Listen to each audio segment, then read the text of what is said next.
Cats are some of the most wonderful, sassiest, and smartest animals.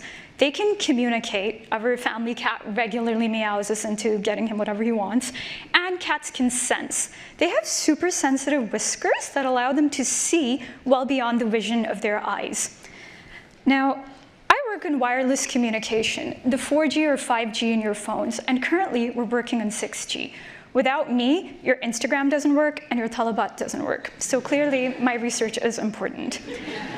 Now, you're probably wondering what that's got to do with a cat, and we will get there. Now, what if I were to tell you that your access to your cellular internet was about to be split? I bet not a lot of us would be happy. And this is because as technology is progressing, not only are we interested in using our gadgets to communicate, but we also want to sense with them. I'm sure all of you have heard of things like self-driving cars and smart homes. All of these super cool technologies that are futuristic depend on making our surroundings alive. And this requires the ability to both communicate and to sense. Sensing, just like communication, requires signals, the magical invisible waves that help us receive important Instagram videos throughout the day. And while communication and sensing use the same kind of signals, for decades, they've been advancing independently. Now, most of the world's communication happens in the shaded part of the spectrum here. And the spectrum is limited.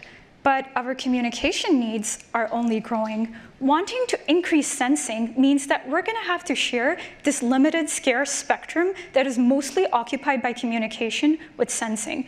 This means if we want more self-driving cars, we have less Instagram. But are we ready to share?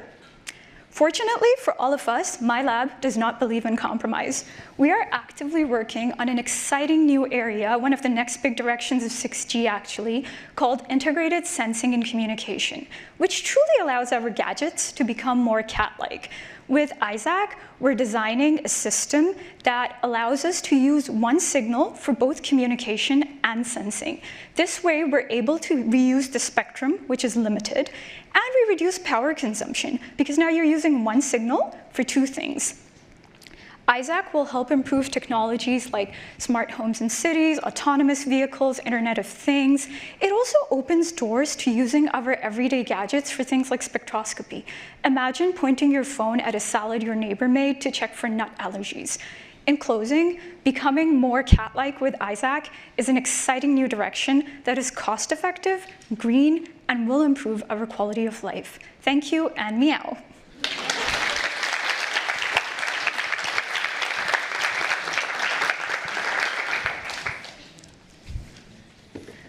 Hi, thank you. Hi. Fascinating. I love this stuff. So tell me, where are you from? Where did you do your graduate work? I'm from Pakistan, but I grew up in Saudi. Okay. I actually ended up going back to Saudi for my PhD at KAUST, and now I'm a postdoc here. Fantastic. Yeah. I know KAUST is a wonderful school. It is. So, and then how did you end up at NYU Abu Dhabi? I actually moved to Dubai at some point during COVID. Okay. I had family there, and then, you know, the stars aligned. There was a position here, and I ended up coming, and it's been a great experience. Good. Yeah. Good. Glad to hear it. So do you consider yourself a cat person?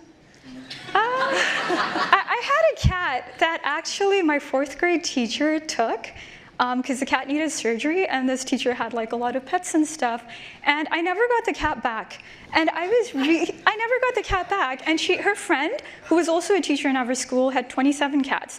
And for 20 years, I hated on Mrs. Susan. Maybe it wasn't 20, it was 14 years. I hated on Mrs. Susan, and I was 22 years old. I was sitting in Istanbul with my friends, and my friends were like, dude, your cat died in surgery. And I was like, oh. And all this time, I thought Mrs. Susan had my cat. But it died. Well, that was a story. Yeah. So I bet you don't think much of that cat when you're doing this particular type of research when you're in the lab. Does that? No. Do you have a picture of the cat that you can? No, I don't. Okay. Yeah.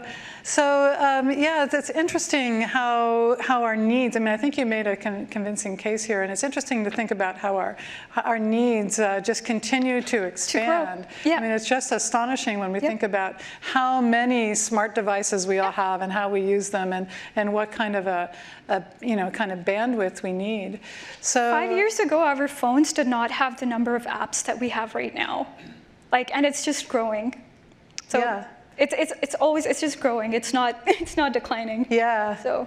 Yeah, so it seems like you and no, it wasn't Yusra, it was Fayrouz should get together, because it sounds like, some of the stuff that you're doing can help with the smart materials, and you can talk about kind of taking it beyond.